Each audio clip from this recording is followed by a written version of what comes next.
मित्रांनो, हुकुमाची राणी मालिकेचा आजचा भाग काय झालंय चला पाहूयात. आता राणी मात्र इंद्राला शोधण्यासाठी बाहेर पडत असते. त्यावेळेस खूप सारा पाऊस येत असतो आणि इंद्रा मात्र आता वन रानावनातनं भटकत असतो. त्याचं मन कुठेही लागत नसतं. तो अतिशय डिस्टर्ब झालेला असतो. तर मित्रांनो, पाहायला मिळते की राणी देखील त्याच्या पाठीमागे निघालेली असते. राणीला देखील आता सहन होत नसतं. एवढ्या रात्री इंद्रजित बाहेर काय करतायत हे तिला पाहायचं असतं. तर घरी मात्र तनिषा आणि उर्मिला चांगल्याच हसत असतात. त्यावेळेस आता तनिषा बोलत असते, पाहिलं ना तू कसं मी दोघांना घराबाहेर हाकलून दिलं. आता तर फक्त मी राणीला घराबाहेर काढलंय टेम्पररी. इंद्राच्या आयुष्यातनं मी कसं तिला बाहेर काढते तू पाहशीलच. मित्रांनो, असं मात्र ती बोलत असते. तर उर्मिला प्रचंड खुश होत असते. तिला सलाम करत असते. बोलत असते की वाव, खरं तर माझ्या नवऱ्याला एवढ्या वर्षात जे जमलं नाही ना, तू एका झटक्यात केलंस. अगं, तू इतका दिवस मला का भेटली नाहीस, मी आज प्रचंड खुश आहे, असं ती बोलत असते. मित्रांनो, त्या दोघींच्या बोलण्यामध्ये मात्र आता एकच हेतू असतो की या दोघांना कायमचं संपवायचं. महाडे कुटुंबाला पूर्णपणे आता रस्त्यावर आणण्याची वेळ मात्र उर्मिला आणि तनिषा आणणार असतात.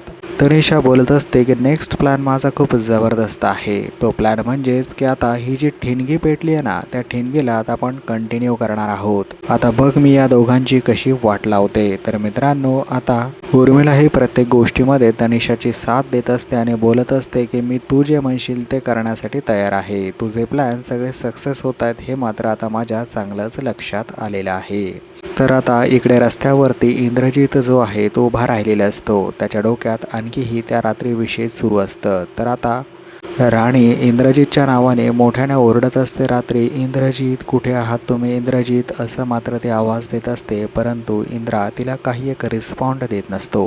त्याच्या डोक्यात आता नको ते विचार आणि नको त्या गोष्टी सारख्याच फिरत असतात. तर मित्रांनो, पाहायला मिळतंय राणी आता खूप फ्रस्ट्रेट झाली आहे. राणीला समजत नाहीये की नेमकं काय करावं आणि सर आपल्याला सापडतील, सर असे का वागत आहेत, असं ते अद्याप कधीही वागले नव्हते. या गोष्टीचा विचार मात्र आता राणी करत असते. तर राणीचा मात्र शोध आणखीही सुरूच असतो. तर इंद्राने आता काही पावलं पुढे टाकलेली आहेत मित्रांनो, आणि तो पुढे निघून जात आहे. तेवढ्यात घरी पाहायला मिळतंय तनिषा आणि उर्मिलाचा चांगलाच ड्रामा सुरू झालेला आहे. या दोघी आता खूप मोठं नाटक सुरू करत आहेत. आता ती मोठ्याने ओरडण्यास सुरुवात करते उर्मिला, आणि तनिषा मात्र एका कोपऱ्याला लपून बसत असते. तिने सांगून ठेवलेलं असतं की आता सगळ्यांना तुला जाग करायचं आहे. तर मोठ्याने ती रडत असते, रत्नाई, मालत्याई, आबा, अजित भाऊजी, लवकर या, काय झालंय पहा ना इकडे, मी कोणाला तरी पाहिलंय, असं ती मोठ्याने ओरडत असते, किंचाळत असते. रत्नाईने अजित सर्वात प्रथम येतात आणि त्यावेळेस मात्र रत्नाई बोलतात की काय झालंय अगं, तू एवढ्या मोठ्याने का ओरडतेस मध्यरात्री. तर लगेच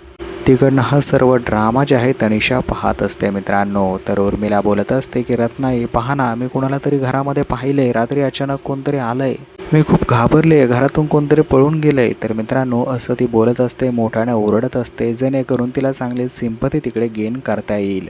रत्नाई बोलतात की मी सगळं चेक केलंय परंतु मला कोणीही दिसत नाहीये. तर मित्रांनो, अजितही बोलत असतो की काय झालंय वहिनी, तुम्ही का ओरडतात. तर तनिषा देखील आता तिकडे येते आणि बोलते की काय झालंय वहिनी, तुम्हाला, तुम्ही एवढ्या का ओरडत आहात, का एवढ्या फ्रस्ट्रेट झालात. तर लगेच आता उर्मिला ड्रामा करत तिला सांगू लागते की कुणीतरी आपल्या घरातनं पळून गेला आहे, कुणीतरी एक व्यक्ती होता, मी त्याला पाहिलं की घरातून तो निघून गेलाय. तर मित्रांनो, तनिषा बोलत असते की घरातून कोण जाईल बाहेर, कुणीच तर इकडे दिसत नाहीये. तर आता उर्मिला ओरडून सांगत असते, मी खरं बोलत आहे, माझ्यावर कुणीतरी विश्वास ठेवा, मी कुणाला तरी पाहिलंय, माझं डोकं खूप दुखत आहे, मला जास्त त्रास देऊ नका. तेवढ्यात पाहायला मिळतं की आबा आणि आता मालती पोहोचलेले आहेत. ते दोघंही विचारतात की काय झालंय, एवढ्या मोठ्याने का ओरडतेस तू उर्मिला. उर्मिला सांगते की आबा हो, कोणतरी घरामध्ये घुसलंय, काय झालंय मला समजत नाहीये, आता मी कोणाला तरी घरामधनं पळून जाताना पाहिलंय, खरं तर आपल्या घरामध्ये एवढी सिक्युरिटी असताना कोण चोर आलाय, असं मात्र ती बोलत असते. मित्रांनो, पाहायला मिळते की खूप घाबरल्याचं आणि खूप